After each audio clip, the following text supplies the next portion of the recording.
upon the day. Hello and welcome to the Scotland Rugby News podcast with me, your host, Bruce Aitchison from Happiness Egg-Shaped, and I am delighted to be joined again, I just cannot get rid of him, by the man himself, Mr. Gavin Harper. Hello, sir, how are you? Yeah, very well. Nice to see you again. Lots changed in the last 24 hours. It was glorious sunshine when I looked out sitting here yesterday, and it is very, very grey. There's a lot happened in 24 hours, but we're not here to talk about that. We're here to talk about the British and Irish Lions, who are featuring some Scots and no Welsh for the first time in a long time. But before we start, a quick word from our sponsor.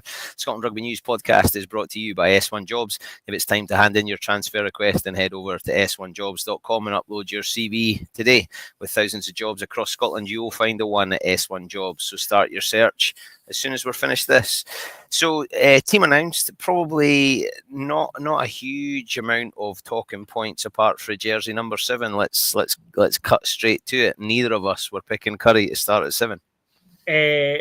No, I mean, I think I said when we talked about the Scotland team last night that Curry would have been my third choice at 7. I would have gone Jack Morgan. I think all of social media would have gone Jack Morgan by the sounds of things.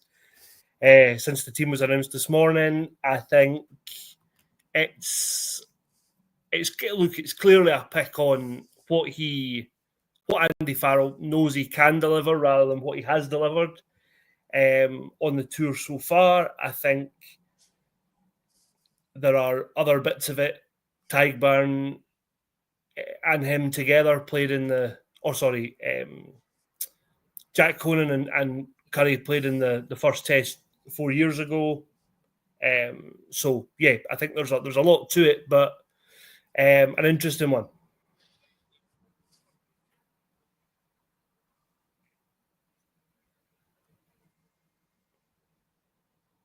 You there, Bruce? Hello, can you hear me? I can hear you. Can you hear me? Yes. You can hear me. Good, I'm pleased because I missed the whole of that. Let's see how we get on here. Right, where did we get to? Can you hear me okay now?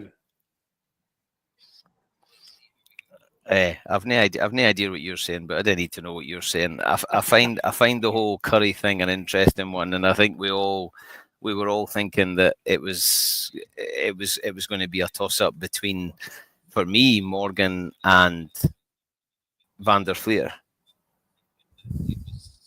Yeah, totally. Like I didn't have Curry at all. So I'm not sure. But we've got Curry, and it sounds like to me from Farrell that it sounds like that Curry's got it on Test match experience and previously been the Lions. So yeah, it's good. I think Curry will go for it. I think Morgan's sad. I think a lot of people are. I saw somebody on social media this morning was comparing their stats, and Morgan was coming out on top.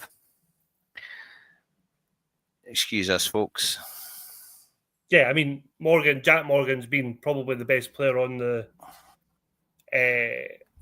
tour, I think, or certainly one of. I think to me he's been head and shoulders above the other two sevens. So I'm not sure what's behind it, but we'll wait and see. We appear to be having some technical difficulties, I think. Bruce, can you still hear and see me? I can still hear what's going on. Okay, well, that sounds good.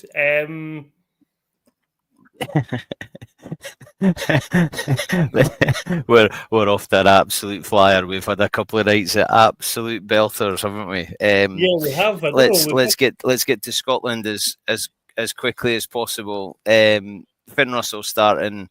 We all know it. We thought that 4 years ago, and he didn't quite get the chance. But it's amazing that he's now been given the keys to the kingdom. It's up to Finn to go and prove that he's the best number 10 in the world.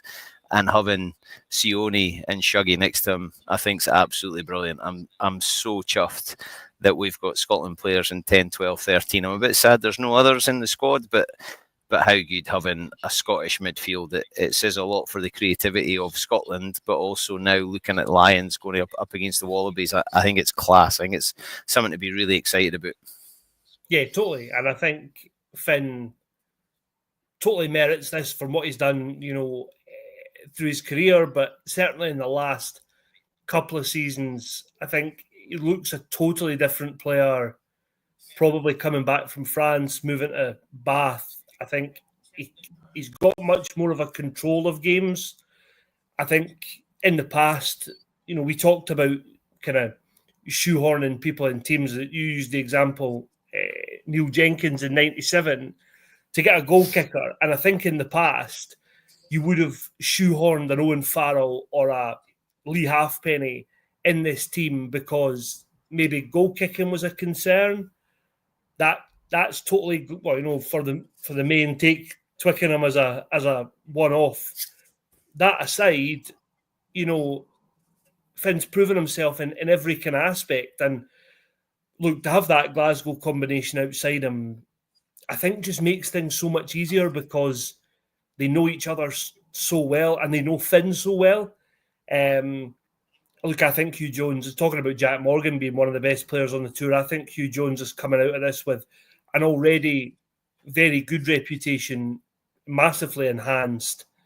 I think the Gary Ringrose situation probably made Andy Farrell's mind up a wee bit, but I think to have him and Sione there, and then obviously Bundy Aki's on the bench, so expect that we'll maybe see him at some stage. But great from a Scottish point of view. As you say, a wee bit maybe disappointed that there's not more Scots in the 23, but I think to have 10, 12, 13 altogether is pretty good. The Hugh Jones bit, let's stick to Hugh Jones. He was a wee bit lost for a wee while, and he was playing at 15 and he came back up the road and you always kind of wondered, is he coming back up the road because he didn't quite cut it? But they loved him at Harlequins.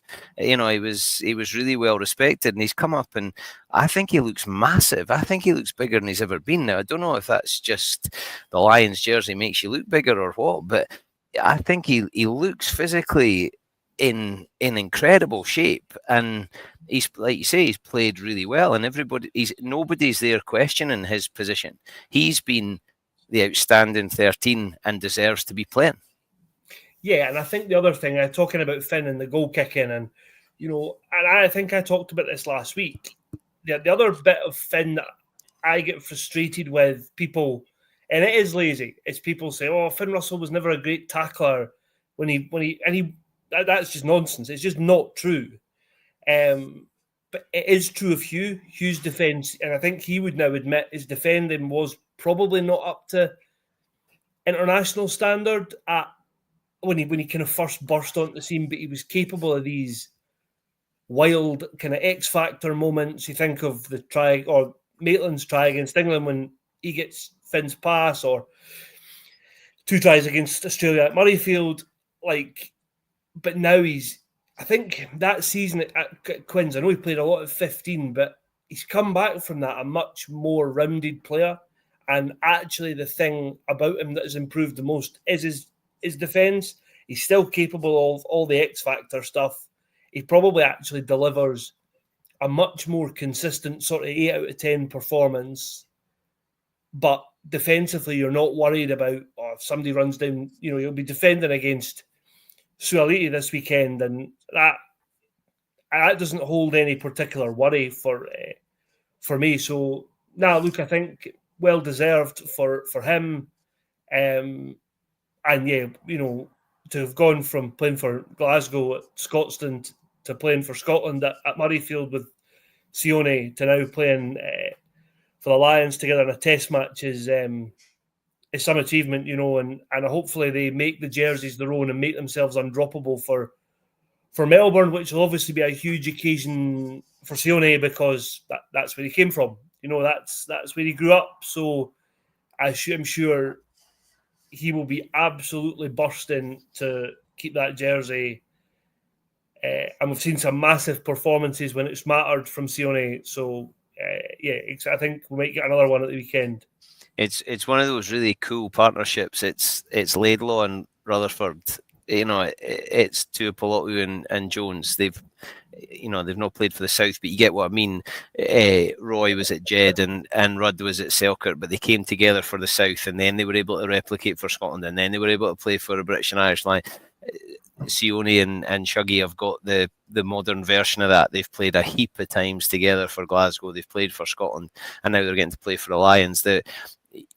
Future children, it'll be Sione, Jones, and Hugh Tuipiulotu. Like it has to be. They're bound together forever. It's a class thing. The backline, I think, probably picks itself because of the people that are injured. If Farrell hadn't been the coach, maybe Duan was in with a shout, but I think James Lowe has shown probably that he's got all the tools, and he's not safe because that feels like it's undermining him. But you know what you're going to get with James Lowe. Freeman has been good. He's a big lump of a human. Keenan at 15 with no Blair, with no Daly. I think the backline probably picks itself, and I'm really excited to see Finn playing with Gibson Park inside him. And I don't know if you've watched the Finn with Ron O'Gara and Dan Bigger interview. It's really interesting. I wish the presenter would butt out about wanting to talk about his kids on the pitch. I could have listened to those three talk for a long, long time, and the depth that they were going into. Talking about when to kick and how he's learned in the different places he's been, and then talking about how Jameson Gibson Park looks after the ball for a while and Finn gets it when it's I just think it's class. I think that's a partnership that we're only going to get to see over the next month, but it's going to be really enjoyable while we've got it. Yeah, do you know, I hope the two of them, when they come to hanging up their boots, end up on a Barbarians team somewhere, because like the Lions isn't that place, but like the idea of giving them a totally blank canvas and saying, on you go, lads, just do what you want, I think would be class. But no, you're right. It's one of those kind of, partnerships that exist on PlayStation games. It's the stuff that kind of Bruce. It's your dream team. It's your dream team. It is a dream team. Barring DuPont and Russell, I think this is probably the one that folk would have. Look, I think it's great. I think also when you look at the pack, sort of 2 and 8 are Irish, both Irish. Marrow has been there 3 tours now, captain. Joe McCarthy's been the find of the tour, I think, from a forwards point of view. I think there's enough there to get the Lions front football and good front football, which should give Finn a platform that he has for Bath, but he doesn't get too often when he plays for Scotland. And he looks so sharp sometimes when he's on the back foot for Scotland. So, yeah, I think that's one of the exciting parts, is the 9 and 10 on the front foot, and then seeing what that back division can do.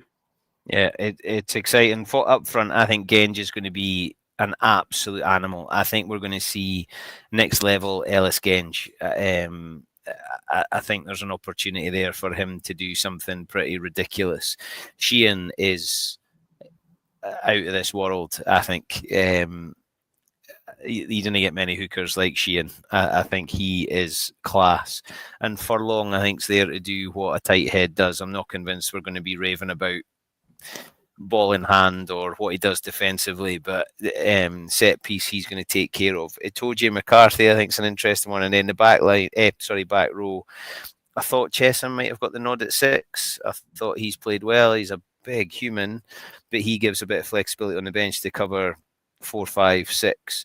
And then Conan is just outrageous. There's a few players on there I think are 80 minutes players, but you've got Ben Eyre on the bench to probably come on for Conan, but I think Conan's an 80-minute player. Tag Byrne will likely, I think, I don't know. I can't pick it, because you would think a second row is probably going to play less than 80 minutes. So Chesham comes into the second row. I don't know. Likes of Gibson Park, I'd be playing for as much of the game as possible. Finn, I think, plays for as much of the game as possible, and Marcus Smith only comes on if there's an injury to Finn. He's more likely to come on for Keenan tactically. So I was saying last week I wasn't feeling that excited, but I'm feeling a bit more excited about this, I think. Yeah, I think, look, it's the Lions. It's the first Lions test of a series. It only comes around once every 4 years, I think, no matter what the warm-up games have been like. And we now finally can park all the, what would your Lions team be for the first test? Because actually now we've got a team that people can debate and get behind or argue with, disagree with. And once the whistle goes on Saturday, before you blink and you'll be in Sydney for the third test. So I think it all comes around pretty fast. But yeah, you're right. The sort of anticipation level seems to have gone up a bit this week.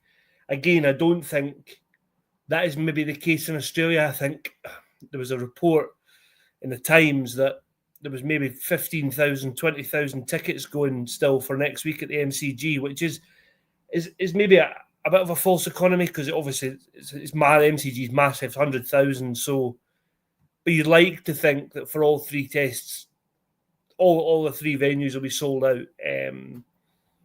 And yeah, I think even last week, like I was moaning when we did this last week that there hadn't been many sort of chant, the old Lions chant, and we heard it in that AUNZ invitational sort of waste of time last weekend. But that's going to be massive. There's going to be thousands and thousands of Lions supporters. I actually thought it was pretty cool to see. Obviously, the jersey presentations have traditionally been done by sort of Lions legends, but the players yesterday were this morning, presented their jerseys by their families, which I thought was quite a nice touch and something a bit different. So, yeah, I think that sort of dials into the Andy Farrell. It seems to be all about that, creating that kind of environment. So, something a bit different there. It seems to be all about that, creating that kind of environment. So, something a bit different.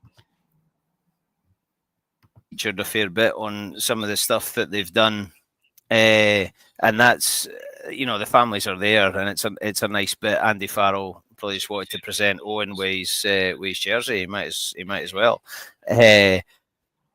The Aussie team, I have to admit, I don't know a huge amount about. I'm not convinced it's the strongest Aussie team that is available, but that's just what injuries does. I think we need Australia to be good. We've ranted before about growth of the game and competition and all these kind of things. If Australia don't put up a good fight, I really worry for the future of Aussie rugby because they need to perform. The game is waning in Australia. They're already fed up. We're not that far away from a World Cup. And if they don't get a decent performance against the Lions, I'm really concerned about the future of that. I don't want the Lions to lose by any stretch. And I think it should and could be a 3-0 whitewash.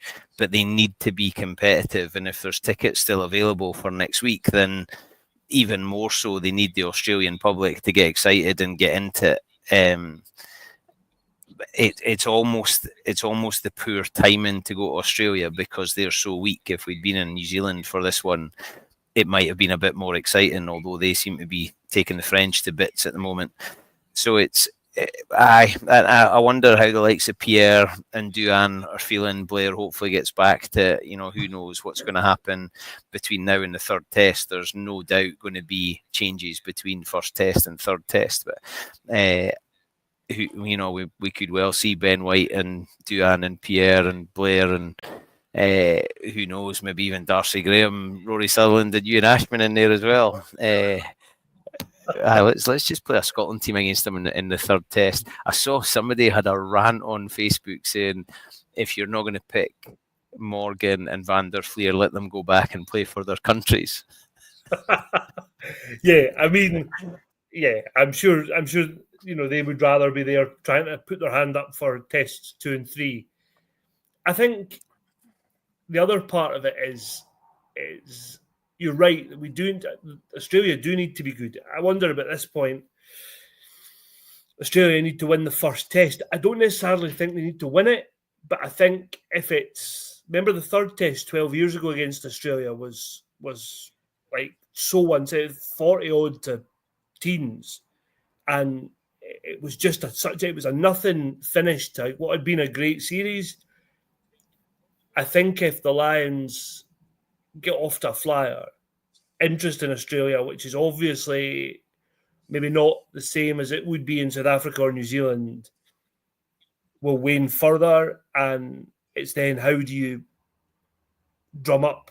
They've sort of pinned their hopes on Swaliti a bit, and I feel that's it's a fair bit of pressure for a guy with a handful of caps and in a really important position. So they've obviously got He's got to get the ball though. Like, it's all very well if 13's your bit. You could have the best striker in the world, but if your goalie and defence and midfield can't get him the ball, they can't score a try. Like, there's so much has to happen before it gets to him. The players that I do know, up front, you've got Slipper and Alatoa who have got a bit of experience. Other than that, there's not a huge number of names in there that I know a huge amount about. I'm interested to see Tom Lina, and I hope he goes well. His old man, I would imagine, will be pretty nervous about how that goes. Harry Potter's played a bit. I've heard he's magic. I was waiting for it. The old ones.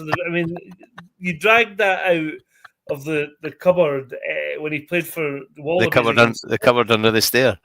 Covered under the stud. Yeah. Come on, any more? Nah, I think I'm done. But I worry about this. I worry about this Australian team. I really hope they do something. And you talking about the chants and the atmosphere. An atmosphere often isn't that great if it's one-sided. The atmosphere is when there's something in it, and if it is a runaway, then and we've done this before. We've spoken up Scotland, and then it's not. I'm talking up the Lions. That Lions team should beat this Wallabies team reasonably well. It should, and I think the other part that I would be concerned about is they've not got, as that comment said earlier, they've not got Will Skelton, they've no Taniela Tupou, they've no Bobby Valentini. Like, they've got a lot of firepower missing. That means they look a bit light on the bench, so that when the Lions roll on Andrew Porter and Chesham and Ben Earl and Bundy Aki, there's a fair bit on that Lions bench, and Australia don't have that. I was really surprised he's gone with Tom Lina to start and then not put James O'Connor on the bench. Yeah, I thought that would have been the sort of safe bet just to have the experience of somebody like James O'Connor. But I think you're right. The Lions should probably win quite comfortably, and then hopefully Australia maybe get a few back for Melbourne, and that becomes more. But by then, it's all on the line, isn't it? Yeah, I can't see where the Australians are going to have even that bit of, like, they're missing a Justin Harrison. There's not a bit of mongrel in there just to fire things up and push some buttons and see if they can derail, because those things are almost gone from the game. That little moment between Harrison and Austin Healey is legendary, and everybody that's not Austin Healey absolutely loves watching it. But I just that bit, and I'm not condoning this by any stretch, but those moments of, you hear those legendary Lions stories about the battle or the 99, something that just rattles the touring team. Like, have we got something that can really mix this up? And the game's clean now, as it should be. but there's not even a niggle or a heart or somebody that's just going to belt somebody in there, I don't think. No, there's not. But do you know what there is? Is they've got a really good coach. They've got a really, who knows really, a lot of the Lions. Yeah, and they've got a coach who's probably the best, if not the best in the world, certainly one of the best at coming up with innovative starter plays and trick plays. And look, I think, I know folk have talked about the game against Fiji, and I know that the Lions, and I think Finn has spoken previously about the Lions in New Zealand 8 years ago played all the warm-up games off, every play they played off 10. And then when they went to the test series, they played everything off 9. Like, the Lions will have held stuff back. They will have worked on stuff in training that they haven't used yet. And I think Australia surely have to have done the same, because if what they showed against Fiji a couple of weeks ago was everything they've got, this could be really one-sided. But I think Joe Schmidt is too shrewd a coach, and I think they will cause more problems. But I think the Lions still have way too much to basically overpower them, I think. And Joe Schmidt, he knows the players, and if you look at that, and you're shallow, he knows the Irish players, but he also prepared against Scotland, England, and Wales. Now, there's players who are playing that weren't there when he was there, but he's a smart operator. He also has worked with some of the Lions coaches, and that's, the Lions coaches have worked with the opposition. So it's all that double bluff, right? He'll think we're going to do that, so let's not do that. But because he knows we know that, we'll not do that, so let's do that. Because then when he begin to sound like Joey or Friends. I'm looking for. I really hope Joe Smith's got a couple of rabbits up his sleeve.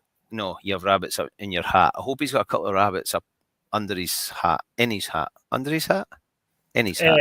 I hope he's got some things that's going to surprise the Lions. We need to see a bit of spark. We need to see a bit of magic. There's some of the games have left us a bit flat. The Aussie-Fiji game, I think, probably left people a bit flat from their perspective. I hope it's a really belter of a game. I hope up front's a real battle. I hope there's, I hope Finn has to play off the back foot sometimes and shows what he can do, but I hope he gets time and space and he can. Hugh Jones must be, well, the two of them must be desperate to get going. Come on, brother, let's go and play here. Finn, just find us. We'll run the angle. You throw the ball. We'll have some fun. What an opportunity!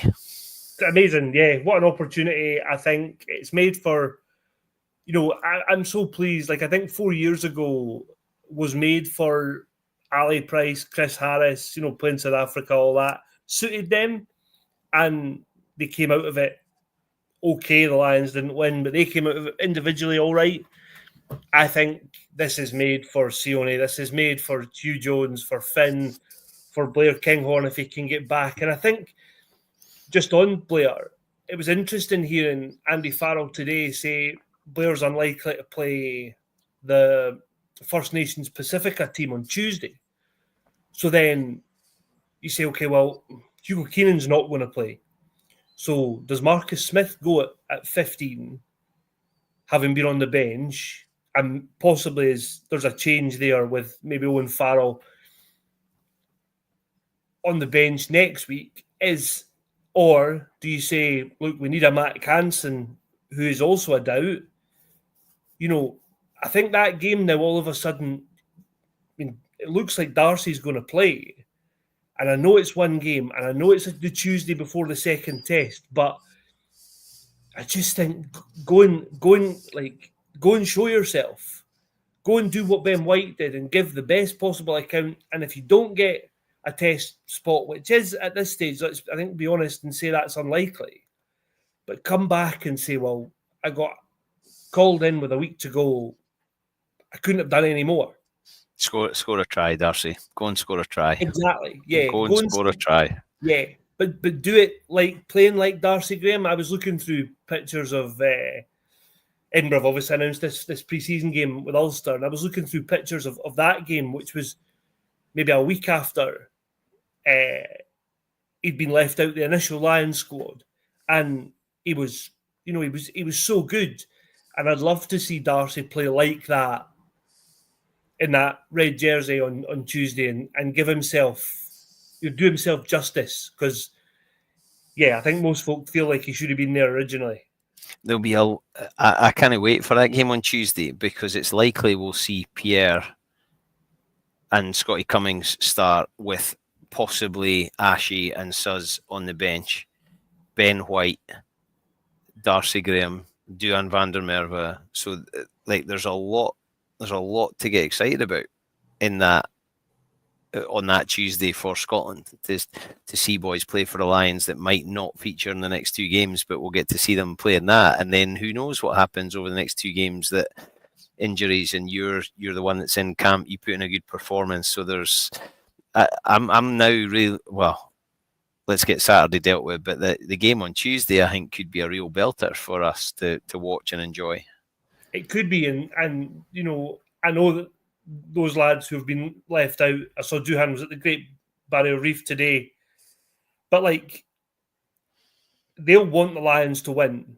Let's make no mistake about that. But if they scrape by, or if there are a few individual performances that maybe aren't as good as we've hoped, they have to then show on the Tuesday that they're capable of then stepping in. I think to make a change would be a big call, but I think you have to be there, you have to play well to be in consideration. So I think that Tuesday game is important, and there's it's the last chance. Some of them might get to put the jersey on. So I think it's another opportunity for Owen Farrell to play at 10, because if anything happens to Finn, Owen Farrell's going to start at 10.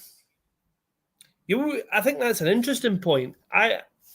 I kind of agree. I think Owen Farrell's call-up, and I think either he or George Ford should have been in the original squad. George Ford has been amazing for England. Absolutely brilliant.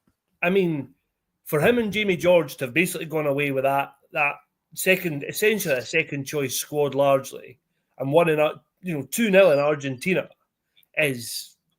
has been superb. I just think, for me, George Ford was on better form than Owen Farrell during the season. But now Farrell's there. I think if said this to other people, and people who know better than me have said to me, if Finn goes down between now and Saturday morning, which, let's be frank, we hope he doesn't, Owen Farrell will start at 10 before Marcus Smith or Finn Smith. And I think his call-up was maybe a reflection that neither of those 10s drove the warm-up games in the way that maybe Andy Farrell had expected that they would. Even Finn Smith's goal kicking has been off. Like we're saying right at the beginning, you were talking about Neil Jenkins. Finn Smith's made it difficult to be picked for that, and that's quite a big deal.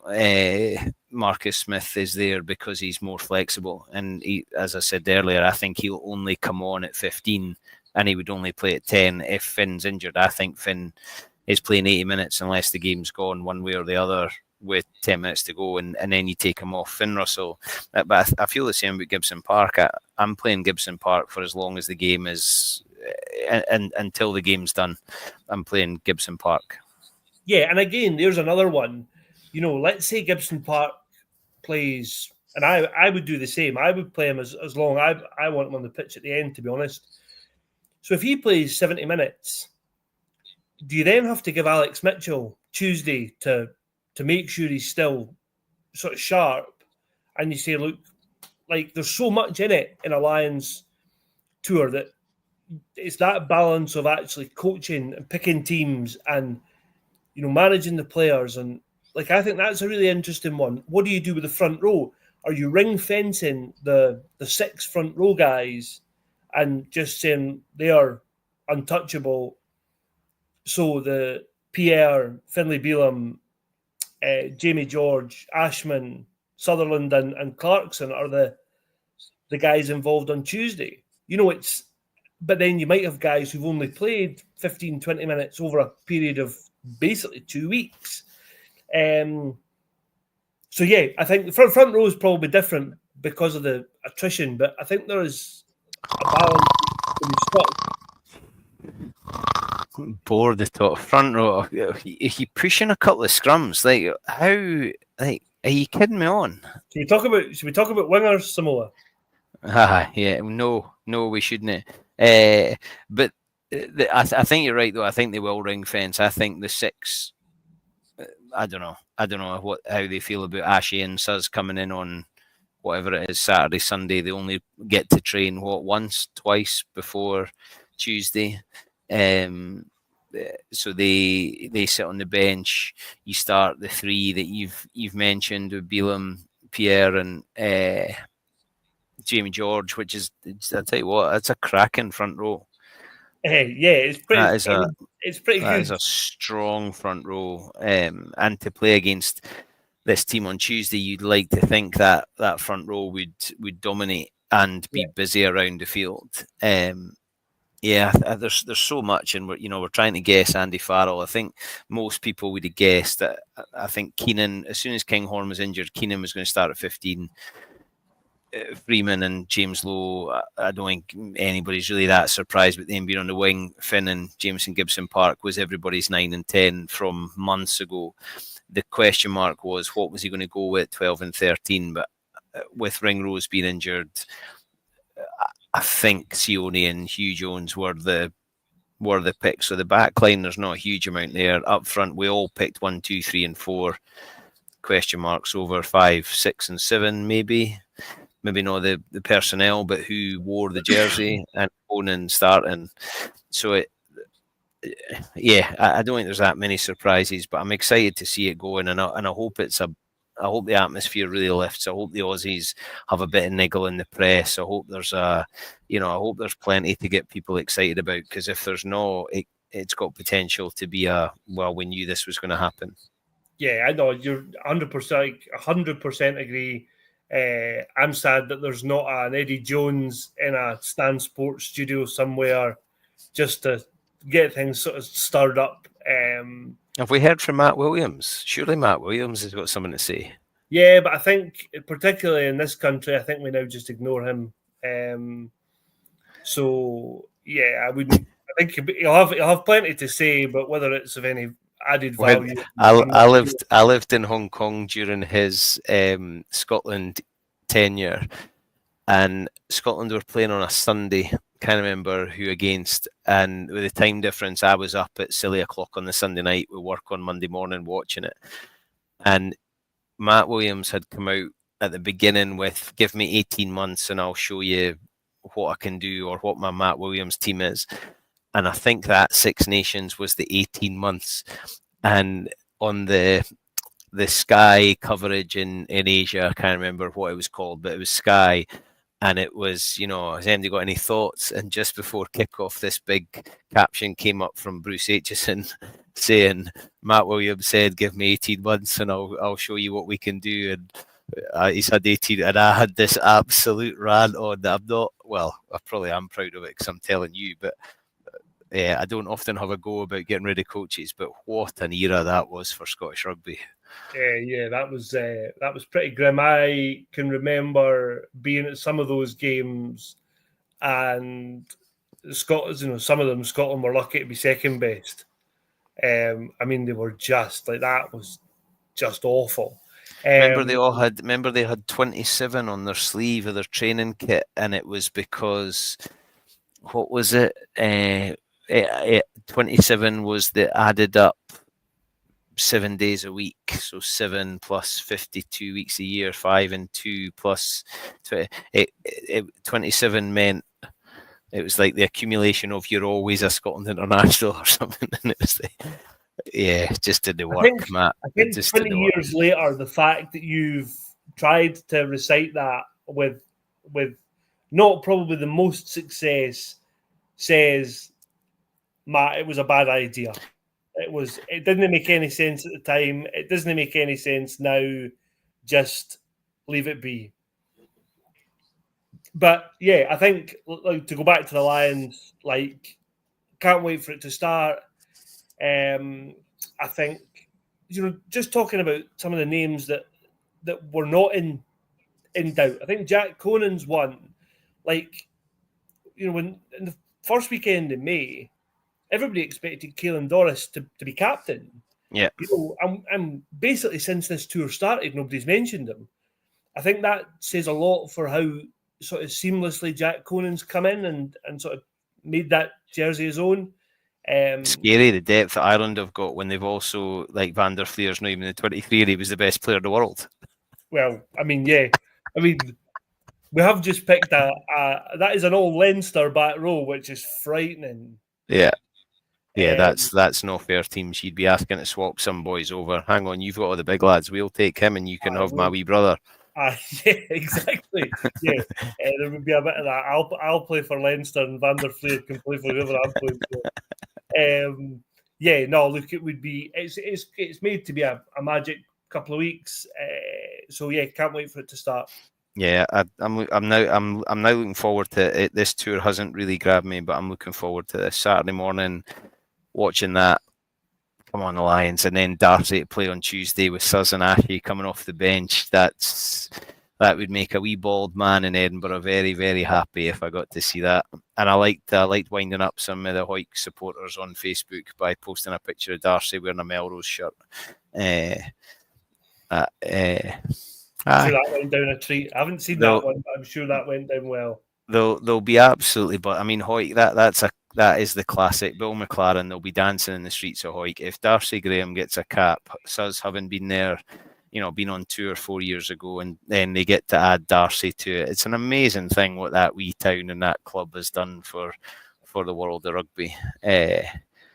Just phenomenal. I don't know where the next one's coming, but that's a pod for another day.